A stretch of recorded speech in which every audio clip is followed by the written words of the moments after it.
On this day, May 7, 2025, the eyes of the Catholic world turn to Vatican City. A sense of anticipation and solemnity hangs heavy in the air. 133 cardinals from across the globe have gathered for a momentous occasion. Their mission to elect a successor to Pope Francis, the 266th leader of the Catholic Church. This conclave is unlike any other in recent history. It is steeped in tradition, yet tinged with a sense of the unknown. The world watches with bated breath as these men prepare to make a decision that will shape the future of the Catholic Church. The conclave is a reminder of the enduring power of faith and the importance of leadership in a world often characterized by uncertainty. It is a time for reflection, prayer, and ultimately, a leap of faith. As the cardinals process into St. Peter's Basilica for the final Mass, one can't help but feel the weight of history upon their shoulders. The 133 cardinal electors represent a true tapestry of global Catholicism. They hail from every corner of the world, each bringing with them the unique experiences and perspectives of their respective regions.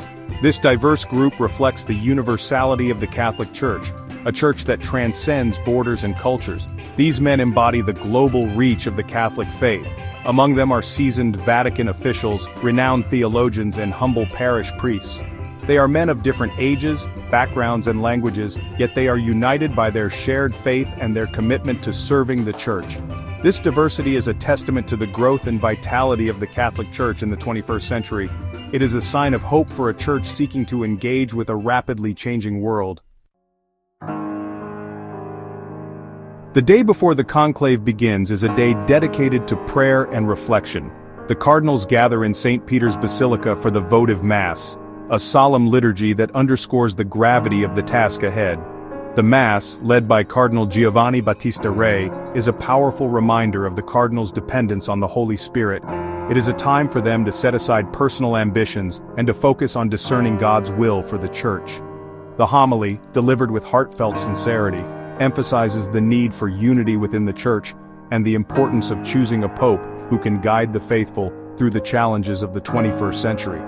As the Mass concludes, one can sense a palpable shift in the atmosphere. The cardinals, visibly moved by the liturgy, depart in silent contemplation, their thoughts turning to the task that awaits them.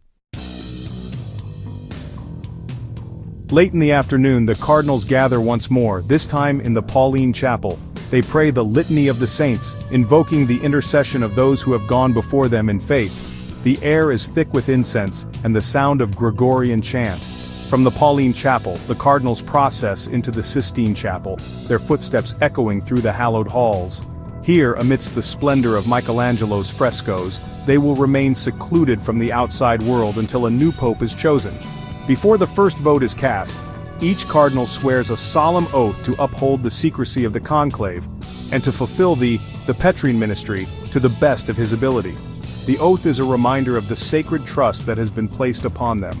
With the oath taken, the master of liturgical ceremonies, Archbishop Diego Ravelli, utters the Latin phrase, commanding all those not participating in the conclave to leave the chapel. The heavy wooden doors swing shut, marking the beginning of their period of seclusion. Inside the Sistine Chapel. The Sistine Chapel, with its breathtaking frescoes depicting scenes from the Bible, becomes the epicenter of the Catholic world. It is here, in this sacred space, that the cardinals deliberate and cast their votes in secret. The atmosphere inside the Sistine Chapel is one of intense prayer and reflection. The cardinals, dressed in simple white robes, are stripped of their outward signs of rank and status. They are all equals before God, united in their common purpose. The voting process is steeped in centuries-old tradition, a tangible link to the Church's rich history. Each cardinal writes his choice on a ballot, approaches the altar, and prays aloud. May God hold me accountable as I judge myself and him whom I choose. The ballots are then counted and burned. Black smoke rises from the chimney atop the Sistine Chapel, signaling to the waiting world that a decision has not yet been reached. The process will continue day after day until white smoke appears. Potential candidates emerge. While the conclave unfolds in secrecy, speculation runs rampant outside the Vatican walls. Who are the frontrunners? Who has the charisma, the vision, the pastoral sensitivity to lead the Church into the future? Several names are whispered among Vatican watchers. Cardinal Pietro Parolin, the Vatican's Secretary of State, is known for his diplomatic skills and his deep understanding of the Church's global reach. Cardinal Luis Tagle, the Archbishop of Manila, is admired for his warmth, his eloquence, and his commitment to the poor. Other potential candidates include Cardinal Fridolin Ambongo Besungo of Kinshasa, a vocal advocate for social justice in Africa. Cardinal Matteo Zuppi of Bologna, known for his pastoral approach and his efforts to build bridges with the Muslim world. It is important to remember, however, that the Holy Spirit often works in surprising ways. The next pope may well be someone whose name has not yet surfaced in the media, a dark horse candidate who possesses the qualities needed to guide the Church in these challenging times. Navigating a complex world. The next pope will inherit a church facing numerous challenges in an increasingly complex world. He will need to address issues such as declining religious affiliation in the West, the rise of secularism, and the growing gap between rich and poor. He will also need to provide moral leadership on issues such as climate change, war, and peace, and the rise of artificial intelligence. These are complex issues with no easy answers, and the next pope will need to draw upon the Church's rich intellectual and spiritual tradition to provide guidance. Yet, amidst these challenges, there are also tremendous opportunities. The Catholic Church remains a powerful force for good in the world, with a vast network of schools, hospitals, and charitable organizations. The next pope will have the opportunity to harness this vast network to address some of the world's most pressing problems, and to proclaim the gospel message of hope and love in a world desperately in need of both. The enduring legacy of Pope Francis.